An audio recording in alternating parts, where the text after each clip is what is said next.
Hey, what's up guys? It's Ryu from Team Selfless, and in this video I'm going to go over a fundamentally correct way to play close on smokes, especially on CT side. So what you're going to see in this round, and then I'll explain why it's good and why it's fundamentally sound to play close on smokes. So what you're going to see in this round, early smoke's going to come out from complexity, and then you're going to notice Zeus's positioning relative to the smoke. Right, he backs up, and then he's going to get pressed up really closely to the smoke, and he ends up basically playing this position later in the round, which I'm just going to fast forward to. And so I'm using Immortals to give you a couple examples of how this gets done and why it's so effective, because Immortals, SK, a lot of the Brazilian teams play very fundamentally sound Counter-Strike. It's a little bit predictable in that you know that there's a base of logic they're making their decisions, so you have a general idea of like how they're going to play it, but it's still very difficult to punish. And now you're going to see actually Lucas comes down and covers the other side of the smoke.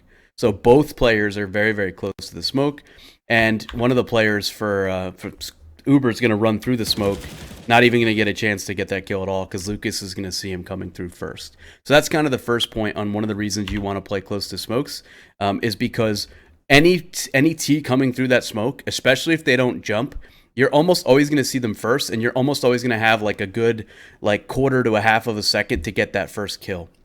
If that player doesn't jump through the smoke and they have another player behind them and you can control your recoil, it gives you a great opportunity to multi-frag and to give your team like a huge advantage just by your positioning on the map. And this is where you hear like high-level teams, high-level players talk a lot about positioning. This is one of those things that if you position yourself correctly relative to the smoke, you can get a lot of kills. And I'm going to go over an example a little bit later where bad positioning around a smoke gets you killed.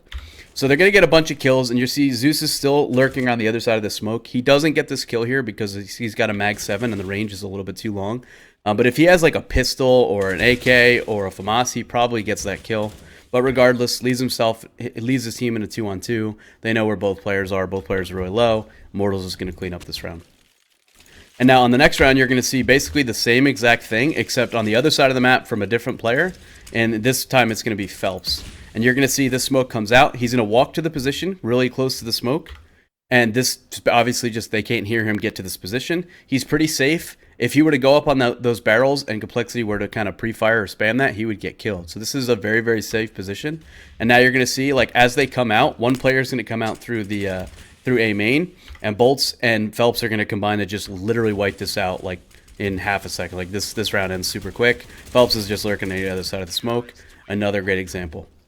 Now, the other thing that when I mentioned before, the example I'm going to show to you guys now, or explain to you now, I'm going to use a different smoke because it's super, super common that you see this smoke not get played correctly. And I know that Uber from Complexity, when he was on our team, he would get killed in this position so many times. And he would always yell, we used to joke that he would always yell, like, they pushed the smoke.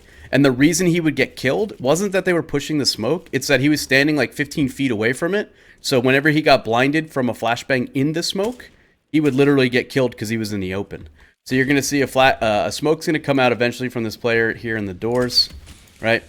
And this smoke in particular, where you don't want to position yourself, is like back here, right? Like this is just a bad spot in general. You're open to highway, even if, you know, here it's smoked off, but you're generally open to highway. And when you play this far off of this smoke, if somebody actually throws a flashbang, so you can see here, this is the smoke we're talking about. If you're playing back here, right, and somebody right-clicks a flashbang, you're blind and in the open. And this would happen to Uber over and over. This is where we started a joke. Like, he would always scream, like, they push the smoke. If you play close on the smoke and they flashbang it, right, you can sometimes hear them. First of all, you can sometimes hear them pull the pin from the flashbang. The other thing is, as they come through it, you can slip through them on the other side, right? Think about the amount of times you've seen Snacks from Virtus Pro do that make that exact play, right? They run past him, he slips through the smoke behind them, ends up getting 2 or 3 kills because now they don't think there's anyone there, and he's got a positional advantage over them. So it's one of the other major benefits. Like, you just have so many options when there's a smoke thrown. Let me fast forward. I'm sure one of the Immortals will throw a smoke somewhere. Right, so let's say, okay, here's the mid smoke, right? Let's say you're playing on this side of the smoke. There's just so many options that you have when you're playing good position relative to the smoke.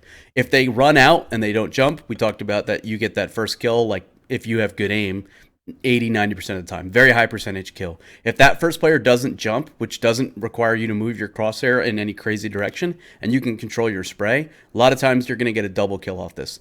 If they flashbang through it, sometimes you'll hear it. And if you don't hear it, sometimes you can still slip through the smoke if it does blind you. It just gives you so many more options, and it's just fundamentally good Counter-Strike. Hopefully this video was valuable to you. Hopefully that made sense. Any questions, comments, or complaints, insults you guys have, feel free to leave them here in the comment section on YouTube. As always, I appreciate you watching. I'll see you guys next time.